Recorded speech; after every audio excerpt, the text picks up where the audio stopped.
Bismillahirrahmanirrahim. Assalamualaikum warahmatullahi wabarakatuh. Alhamdulillahilladzi hadana lil Islam wa manna alaina bih wa akhrajana fi khairi ummatin fanas'aluhu at-taufiqa lima yuhibbu wa yarda wal hifdha mimma yakrahu wa yaskhab. Wa nusalli wa nusallimu ala habibina wa sayyidina Muhammad ibn Abdillah wa ala alihi wa ashabihi wa man tabi'ahum bi ihsanin ila yaumil qiyamah. Amma ba'd. Ikhwan wa akhwat rahimani wa rahimakumullah, kita lanjutkan pelajaran kita dengan kitab Aqidah Salaf Ashabul Hadis oleh Al-Imam Abu Uthman As-Sabuni rahimana wa rahimahullah. Kita masih berada pada pembahasan tentang sifat nuzulnya Allah tabaraka wa ta'ala. Berkata Al-Imam As-Sabuni rahimana wa rahimahullah, akhbarana Abu Bakr ibn Zakaria Asy-Syaibani, telah mengabarkan kepada kami Abu Bakar bin Zakaria Asy-Syaibani, sami'tu Aba Hamid ibn Asy-Syarqi yaqul, dia berkata, aku pernah mendengar Abu Hamid Asy-Syarqi berkata, sami'tu Ahmad As-Sulami wa Aba Daud Al-Khaffaf yaqulani, aku pernah mendengar, kata Abu Hamid, aku pernah mendengar Ahmad As-Sulami dan Abu Dawud Al-Khaffaf yaqulan, mereka berdua berkata, sami'tu Ishaq bin Ibrahim Al-Handali yaqul, sami'na Ishaq bin Ibrahim Al-Handali yaqul, kami pernah mendengar Ishaq bin Ibrahim Al-Handali. Ishaq bin Ibrahim Al-Handali adalah seorang imam ahlul hadis, sahabat dekatnya Imam Ahmad rahimahullah, sering dikenal dengan nama Ishaq bin Rahuyah.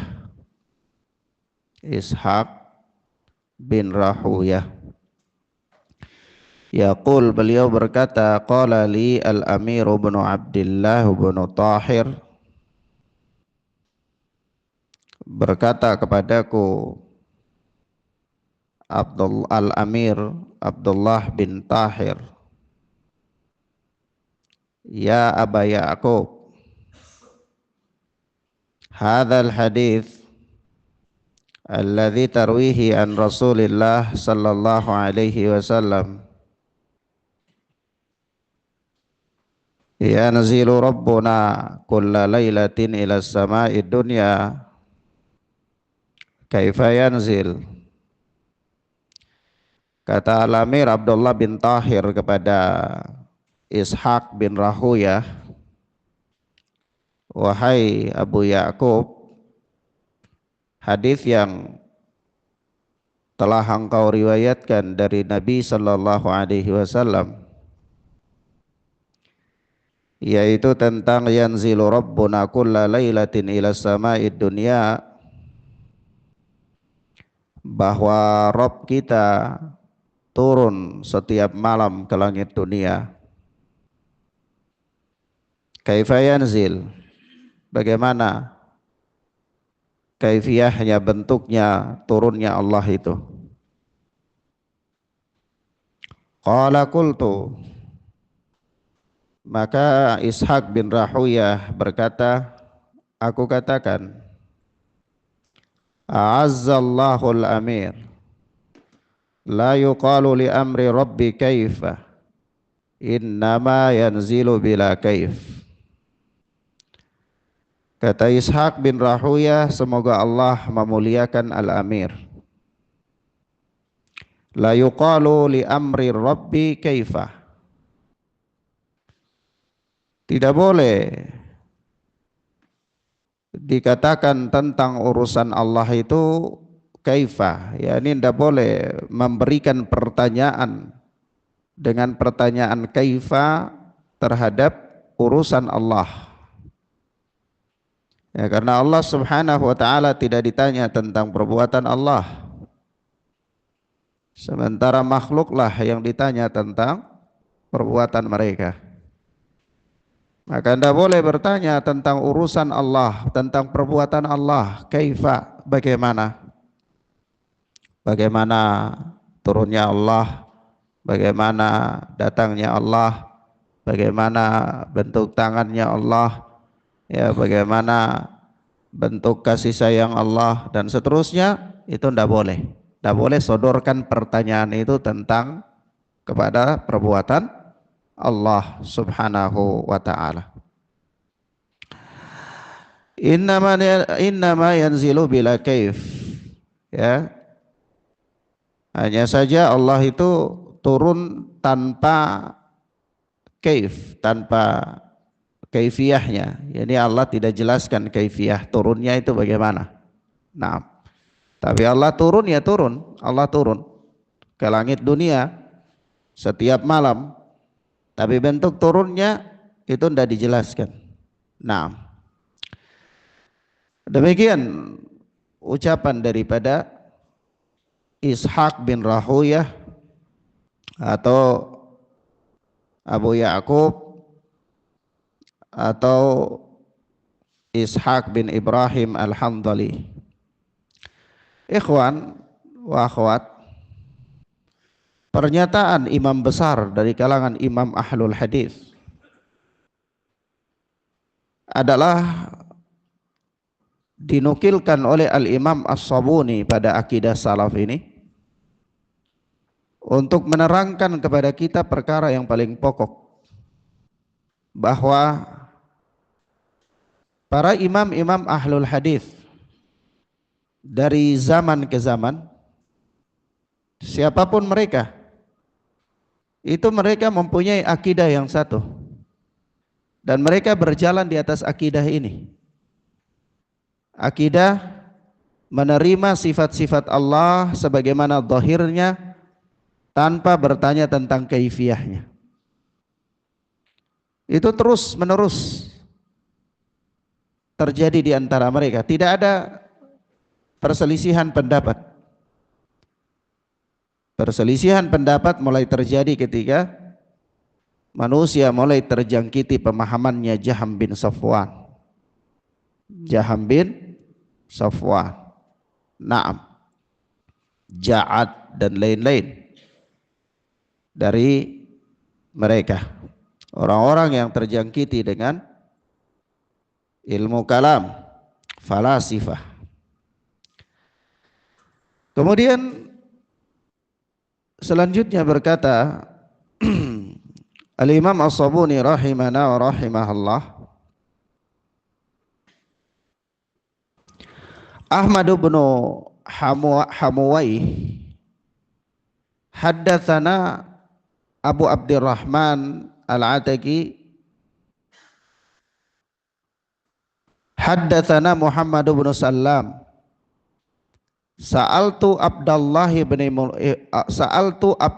bin al-Mubarak fi nuzuli lailatin nisfi min Sya'ban. Oh, afan ya, saya baca lebih ya. Kurang. Kata Al-Imam As-Sabuni, haddatsana Abu Ya'qub Ishaq bin Ibrahim Al-Adal, haddatsana Mahmud bin Abdurrahman Al-Qadhi, haddatsani Abu Bakr bin Ahmad bin Mahbub, haddatsana Ahmad bin Hammuwai. Iya, begitu ya. Ya. Telah bercerita kepada kami Abu Ya'qub Ishaq bin Ibrahim Al-Adal. Telah bercerita kepada kami Mahbub bin Abdurrahman Al-Qadhi. Dia berkata, haddatsani Abu Bakar bin Ahmad bin Mahbub. Telah bercerita kepadaku Abu Bakar bin Ahmad bin Mahbub. Haddatsana Ahmad bin Hammuwai. Telah bercerita kepada kami Ahmad bin Hammuwai. Haddatsana Abu Abdurrahman Al-Ataki. Dia berkata, telah bercerita kepada kami Abu Abdurrahman Al-Ataki. Haddatsana Muhammad bin Sallam. Telah bercerita kepada kami Muhammad bin Sallam.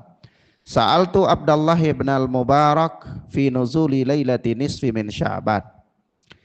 Bahwa aku pernah bertanya, Muhammad bin Sallam ini pernah bertanya kepada Abdullah bin Mubarak, kepada Al-Imam Abdullah bin Mubarak, fi nuzuli lailatin nisfi min Sya'ban, tentang turunnya Allah pada malam pertengahan bulan Sya'ban. Pada malam pertengahan bulan Sya'ban. Faqala Abdullah, ya dha'if, lailatan nisf. Maka Abdullah bin Mubarak berkata, wahai orang kerdil, lailatan nisf cuman pada pertengahan Sya'ban saja, ya. Yanzilu fi kulli lailah, Allah itu turun pada setiap malam, begitu. Jadi ucapan pengingkaran ya. Jadi ketika dia tanya tentang Allah turun pada pertengahan malam pertengahan bulan Sya'ban, maka Abdullah bin Mubarak memberikan keterangan kepada dia bahwa yanzilu fi kulli lailah, Allah itu turun pada setiap malam, bukan hanya pada malam pertengahan bulan Sya'ban doang. Faqala ar-rajul, maka seseorang bertanya, ya Aba Abdurrahman, wahai Abu Abdurrahman, kunyahnya Ibnul Mubarak, kaifa yanzil, kalau begitu bagaimana kaifiyah bentuk turunnya Allah itu? Alaysa yakhlu dzalikal makanu minhu, bukankah kalau Allah turun maka tempat itu menjadi kosong? Paham maksudnya? Jadi dia mengatakan itu kalau misalnya di sini ada sesuatu, kita pindahkan sesuatu itu ke tempat lain, maka tempat ini menjadi kosong, gitu. Jadi dia membayangkan Allah begitu. Dia kata, kalau Allah turun, bagaimana bentuk Allah turun itu? Bukankah kalau Allah turun tempat itu menjadi kosong? Arsy Allah menjadi kosong. Kalau Allah beristiwa di arsy, lalu Allah turun tinggalkan arsy, berarti arsy menjadi kosong. Gitu. Naam.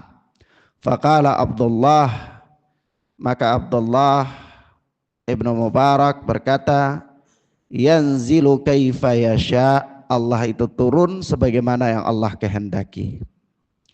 Wa fi riwayatin ukhra li hadhihi al-hikayah anna Abdullah bin al-Mubarak qala lirrajul, dan di dalam riwayat yang lain terkait dengan kisah ini, cerita ini, bahwa Abdullah bin Mubarak berkata kepada orang tersebut, idza ja'akal haditsu an Rasulillah sallallahu alaihi wasallam fakhda'lah, kalau datang kepada engkau hadis dari Rasulullah, maka tunduklah kepadanya, terimalah dia. Nah, taib, ikhwan wa akhwat, a'azzani Allahu wa iyyakum, ini di antara akidah yang dinukil oleh imam-imam besar, dinukil oleh Al-Imam As-Sabuni dari imam-imam besar, yaitu di antaranya Al-Imam Ibnul Mubarak. Siapa yang tidak mengenal di kalangan umat ini tokoh-tokoh seperti Ishaq bin Rahuyah, seperti Al-Imam Ibnul Mubarak, yang mana kedalaman ilmu mereka, ketakwaan mereka itu tidaklah kita membaca atau mempelajari perkara-perkara agama, apakah itu fikih atau akidah, melainkan di sana kita jumpai pendapat-pendapat mereka, bahwa pendapat-pendapat mereka adalah sarana bagi umat ini untuk memahami nas-nas, memahami Al-Quran, memahami sunnah, itu melalui apa? Pendapat-pendapat mereka, ya, imam-imam ahlul hadis. Dan inilah akidah yang mereka yakini berkaitan dengan sifat-sifat Allah. Ibnu Mubarak beliau menerangkan sebagaimana yang diterangkan oleh Ishaq bin Rahuyah, yaitu Allah Subhanahu wa taala turun sebagaimana yang Allah kehendaki, dan Allah Tabaraka wa taala itu mempunyai sifat yang namanya turun. Bahkan beliau menegaskan bahwa idza ja'akal haditsu an Rasulillah sallallahu alaihi wasallam fakhda' lahu. Apabila datang kepada engkau hadis dari Rasulullah sallallahu alaihi wasallam, maka apa? Terimalah dia, tunduklah kepada hadis tersebut. Hal ini sejalan dengan banyak sekali nas-nas, baik dari Alkitab maupun As-Sunnah, yang menunjukkan akan hal tersebut. Sebagaimana Ibnu Mas'ud pun pernah memberikan pelajaran kepada murid-muridnya dengan pelajaran yang mirip, yaitu suatu ketika Ibnu Mas'ud radhiyallahu taala anhu bercerita tentang laknat Allah kepada orang-orang yang menyambung rambut dan meminta disambungkan rambutnya, membuat tato dan meminta dibuatkan tato, dan seterusnya. Dan ini Allah melaknat mereka. Maka ada seorang muridnya berkata, apakah Allah melaknat mereka? Ibnu Mas'ud mengatakan, iya, Allah melaknat mereka. Di mana engkau mendapati keterangan bahwa Allah melaknat mereka? Kata Ibnu Mas'ud, kalau engkau membaca Al-Quran, niscaya engkau akan mendapatinya bahwa Allah melaknat mereka ini, golongan ini. Maka orang ini mengatakan, saya sudah buka Al-Quran, sudah baca Al-Quran dari awal sampai akhir, saya tidak mendapatkan. Kata Ibnu Mas'ud, bukankah Allah Subhanahu wa taala berfirman, wa ma atakumur rasulu fakhudhuhu wa ma nahakum anhu fantahu. Apa-apa yang diberikan oleh Rasulullah terimalah, dan apa-apa yang dilarang oleh beliau maka tinggalkanlah. Dan sungguh Rasulullah melaknat mereka.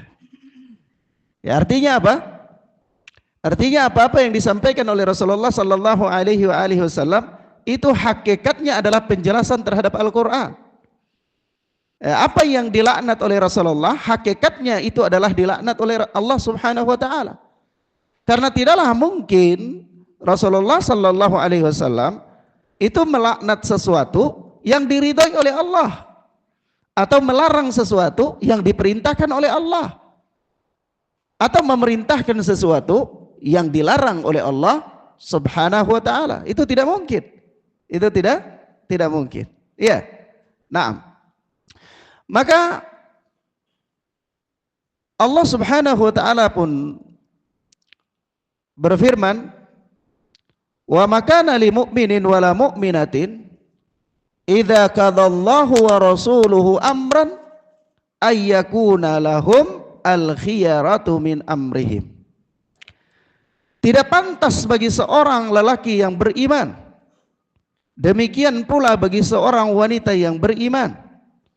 Apabila Allah dan Rasulnya telah memutuskan satu perkara dari urusan-urusan mereka, masih ada lagi bagi dia pilihan yang lain, alternatif yang lain selain daripada apa yang diputuskan oleh Allah dan Rasul itu. Tidak pantas. Orang yang beriman tidak pantas berperilaku dengan perilaku yang demikian. Ketika Rasulullah telah mengatakan, ya sudah, diterima. Kenapa? Karena akal manusia itu terbatas. Akal manusia itu mauludun, terlahir, diciptakan oleh Allah. Dan akal manusia itu bertingkat-tingkat, tingkat kecerdasan manusia. Sehingga aturan-aturan syariat, apalagi dalam perkara-perkara gaib, itu tidak diletakkan oleh Allah Subhanahu wa ta'ala kepada akal-akal manusia yang terbatas. Seandainya diletakkan pada akal manusia, maka akan terjadi apa? Kekacauan-kekacauan. Kenapa? Akal manusia terbatas, sempit, dan akal manusia bertingkat-tingkat. Tingkat kecerdasan seseorang berbeda dengan tingkat kecerdasan orang yang lain. Akhirnya kebenaran itu nisbi, kebenaran itu tidak mutlak, tidak ada kebenaran mutlak. Kenapa? Kalau diletakkan pada akal manusia yang terbatas. Nanti orang ini mengatakan, oh menurut pandangan saya begini. Orang ini mengatakan lagi, menurut pandangan saya begini lagi. Orang itu mengatakan begini lagi. Akhirnya kebenaran itu tidak ada yang mutlak. Kebenaran itu dilihat dari sudut pandang mana saja, itu sudah benar bagi dia. Begini ibarat, kalau antum punya uang logam itu di masing-masing sisinya gambarnya berbeda. Ya. Di satu sisi gambarnya apa?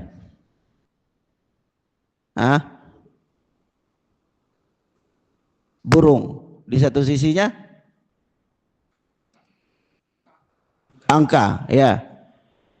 Ana melihat dari sisi burung, ana katakan uang ini gambarnya burung. Antum melihat dari sisi angka, antum membenarkan apa yang ana katakan enggak? Antum membenarkan apa yang ana katakan tidak? Tidak. Kenapa? Karena antum lihat dari sisi burung, angka. Antum bilang, tidak benar Ustaz. Itu angkanya, gambarnya bukan burung, gambarnya angka. Saya bilang tidak benar, ini gambarnya burung. Dia bilang enggak benar, angka. Akhirnya apa? Setelah dilihat dari sudut pandang anak, oh iya ini burung. Lihat dari sana, oh iya benar angka. Akhirnya kebenaran itu menurut pandangan masing-masing. Kebenaran relatif akhirnya.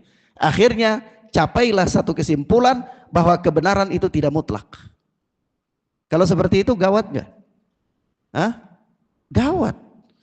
Kalau kebenaran tidak mutlak, maka agama ini dikembalikan kepada akal manusia. Tergantung dari sudut pandang siapa saja. Si A berpandangan demikian, itulah kebenaran. Si B berpandangan demikian, itulah kebenaran. Tidak demikian. Konsep agama bukan begitu.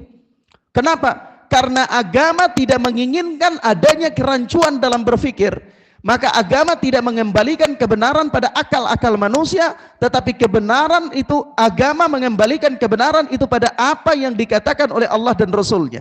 Sehingga apa yang dikatakan oleh Allah dan Rasulnya, ribuan pandangan manusia menyelisihinya, maka pandangan manusia itu salah. Yang benar adalah apa yang diinginkan oleh Allah dan Rasul. Paham ya ikhwan? Nah, sehingga kebenaran itu mutlak. Mutlaknya di mana? Mutlaknya dalam pandangan syariat menurut Allah dan Rasul, bukan menurut manusia. Kalau menurut manusia kebenaran tidak mutlak, kebenaran tidak mutlak. Sehingga jangankan itu ya, akal manusia masuk untuk membahas persoalan agama saja itu sulit untuk mendapatkan adanya ijma. Maka dari itu ijma di dalam agama ini hanya sedikit saja. Iya, sedikit saja. Sekian banyak itu adalah khilafiyah, perselisihan pendapat. Kenapa? Kenapa begitu ya kawan? Karena di situ akal yang bermain untuk memahami nas. Maka tingkat pemahaman terhadap nas berbeda-beda. Karena tingkat pemahaman terhadap nas berbeda-beda itulah yang menyebabkan adanya sejumlah pendapat yang diperselisihkan. Menurut imam ini begini, dia membangun sejumlah teori untuk menguatkan apa yang dia yakini. Menurut imam ini bukan begitu, harusnya begini, dia membangun sejumlah apa teori untuk membangun apa yang dia yakini. Sahih? Akhirnya oh ini begini, perbedaan sudut pandang yang begitu banyak sekali. Iya. Ijma'nya cuma sedikit. Sebab itu sesuatu yang akal masuk ke dalamnya akan terjadi perselisihan. Maka perkara-perkara yang berkaitan dengan sifat-sifat Allah, dengan nama-nama Allah, itu akal tidak boleh masuk ke dalamnya. Kewajibannya hanya menerima keterangan dari Allah dan Rasul saja sudah. Menerima keterangan dari Allah dan Rasul, khalas, tak terima, imani, yakini. Tidak boleh akal bermain di situ. Karena kalau akal bermain di situ, akan terjadinya berbagai macam perselisihan dan pertentangan. Mafhum ya ikhwan? Nah, maka suatu ketika Abu Hurairah radhiyallahu taala anhu pernah berkata kepada seorang muridnya, kata beliau, ya ibna akhi, idza haddatsuka an Rasulillah sallallahu alaihi wasallam haditsan fala tadribu lahul amsal. Wahai anak saudaraku, kalau aku sampaikan kepada engkau satu hadis dari Rasulullah sallallahu alaihi wasallam, fala tadribu lahul amsal, maka jangan buat permisalan kepada hadis itu. Jangan buat apa? Permisalan terhadap hadis tersebut. Nah, kemudian selanjutnya berkata Al-Imam As-Sabuni rahimana wa rahimahullah, wa sami'tu Al-Hakim Aba Abdillah rahimahullah yaqul, aku pernah mendengar Al-Hakim Abu Abdillah rahimana wa rahimahullah berkata, sami'tu Aba Zakaria Yahya bin Muhammad Al-Ambari yaqul, aku pernah mendengar Abu Zakaria Yahya bin Muhammad Al-Ambari berkata, sami'tu Ibrahim bin Abi Talib yaqul, aku pernah mendengar Ibrahim bin Abi Talib yaqul berkata, sami'tu Ahmad bin Sa'id bin Ibrahim bin Abdullah Ar-Ribati yaqul, aku pernah mendengar Ahmad bin Sa'id bin Ibrahim bin Abdullah Ar-Ribati, dia berkata, hadartu majlisal Amir Abdullah bin Tahir dzata yaumin wa hadara Ishaq bin Ibrahim yakni ibna Rahuyah. Suatu ketika, kata Ahmad bin Sa'id bin Ibrahim bin Abdullah Ar-Ribati, dia berkata, suatu ketika aku menghadiri majelisnya Al-Amir Abdullah bin Tahir.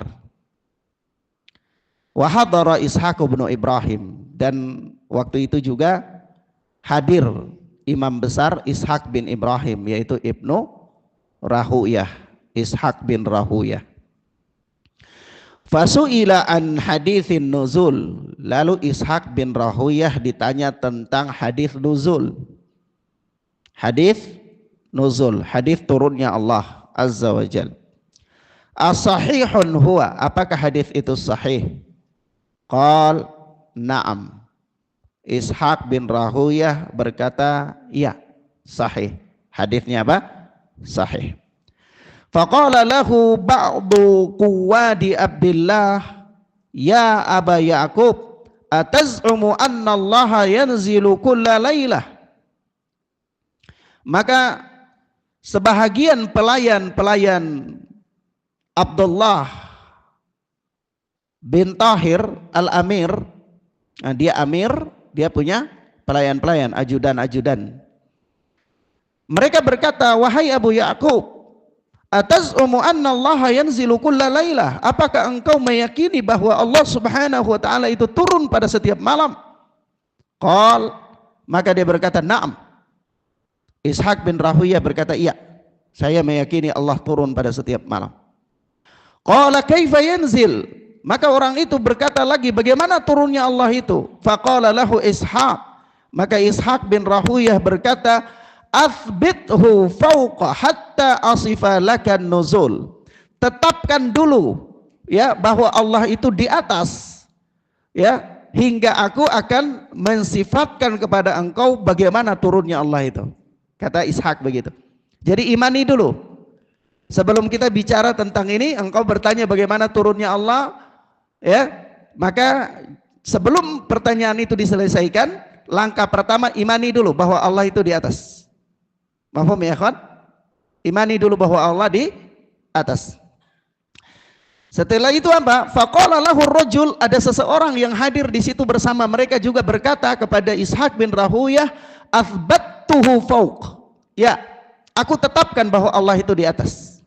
Jadi karena dia ingin mendapatkan penjelasan daripada Ishak bin Rahuyah, rahimana wa rahimahullah. Rahuyah ini bisa dibaca Rahawai, bisa dibaca Rahuyah. Tapi ahlul hadis membacanya Rahuyah. Naam. Taib. Dia katakan athbattuhu fauq. Ya, aku menetapkan bahwa Allah itu di atas. Faqala lahu Ishak. Maka Ishak bin Rahuyah berkata kepadanya, a'azzallahu qala Allahu azza wa jal, Allah subhanahu wa ta'ala berfirman, wa jaa rabbuka wal malaku saffan saffa, dan datanglah Rabbmu sementara para malaikat itu bersaf-saf. Faqala al-amir Abdullah bin Tahir, ya Aba Yaqub, hada yaumal qiyamah. Maka al-amir Abdullah bin Tahir menjawab Ishak bin Rahuyah. Ketika Ishak bin Rahuyah menjelaskan, menyebutkan firman Allah sebagai dalil, ya, bahwa Allah itu datang pada hari kiamat. Kok orang bertanya tentang nuzul, dia jawab dengan ayat tentang datang. Apa korelasinya? Korelasinya pertama, tetapkan dulu Allah di atas. Setelah antum katakan tetapkan keyakinan bahwa Allah di atas, lalu Allah datang, berarti Allah turun kan? Gitu. Paham maksudnya ya ikhwan? Naam. Ini kalau kita cuma baca ayat bingung juga, apa ini? Enggak ada korelasinya, ya. Naam. Tapi korelasinya antum tetapkan dulu Allah itu di atas. Setelah Allah di atas baru saya bacakan kepada anda bahwa Allah itu datang, berarti Allah turun. Nah, ketika Ishak bin Rahuyah menyebutkan ayat ini sebagai dalil, maka al-amir, ya, penguasa-penguasa di zaman dulu itu penuntut ilmu, ya, penuntut ilmu. Jadi dia berkata, dia jawab Ishak bin Rahuyah, dia katakan begini, ya Aba Yaqub, hada yaumal qiyamah. Iya benar, ini Allah datang, tapi ini terjadi pada hari kiamat. Ini terjadi pada hari kiamat. Maka apa jawaban Ishak bin Rahuyah? Kata beliau, faqala Ishak, a'azzallahul amir wa man yaji'u yaumal qiyamah man yamna'uhul yauma. Ya. Semoga Allah memuliakan al-amir, Allah tabaraka wa ta'ala yang datang pada hari kiamat. Lalu siapa yang bisa mencegah Allah untuk datang hari ini? Paham maksudnya? Ya, Allah itu datang hari kiamat. Anda yakin kan? Iya yakin, ini Allah datang hari kiamat. Kalau begitu siapa yang bisa mencegah Allah untuk datang hari ini? Loh, hari kiamat Allah datang. Kalau Allah berkehendak datang hari ini, ngapain? Siapa yang bisa menghalangi Allah untuk datang hari ini? Dan siapa yang hanya membatasi bahwa Allah itu hanya bisa datang pada hari kiamat saja? Begitu. Paham maksudnya, ikhwan? Subhanallah, para ulama ahlul hadis itu berhujahnya nggak bertele-tele. Iya, nggak bertele-tele, langsung poinnya tak gitu. Subhanallah, dalamnya ilmu mereka, dan mereka memang nggak suka debat. Ulama dulu nggak suka debat. Sampaikan nas, tak, imani, sudah, amalkan. Nggak usah banyak kesana kemari, tidak usah. Dan subhanallah, kata sebelum anak terangkan ini, kata Al-Imam As-Sabuni begini, aduh sudah ya. Kata Al-Imam As-Sabuni, wa khabaru nuzuli rabbi kulla laylatin ila sama'i dunya khabarun muttafaqun ala sihhatihi mukharrajun fi sahihain min tariqi Malik ibn Anas an Zuhri an Aghar wa Abi Salama an Abi Hurairah. Ya, hadis-hadis tentang turunnya Allah pada setiap malam ke langit dunia itu adalah hadis-hadis yang disepakati kesahihannya, dikeluarkan di dalam sahihain, Sahih Bukhari dan Sahih Muslim, dari jalan Malik bin Anas, Ibnu Syihab Az-Zuhri, Al-Aghar, Abu Salamah, dan Abu Hurairah. Ya, artinya Imam As-Sabuni ingin menjelaskan bahwa hadis-hadis ini hadis-hadis sahih. Ya, hadis-hadis tentang nuzulnya Allah ini adalah hadis-hadis yang sahih. Nah, taib, ilahuna ya ikhwan fiddin azani Allah wa iyyakum. Kita cukupkan pelajaran kita sampai di sini insyaallah taala. Kita lanjutkan pada pertemuan berikutnya biidznillah taala. Wassallallahu ala nabiyina Muhammad wa ala alihi wa sahbihi wasallam. Subhanaka Allahumma bihamdika asyhadu an la ilaha illa anta astaghfiruka wa atubu ilaik. Wassalamualaikum warahmatullahi wabarakatuh.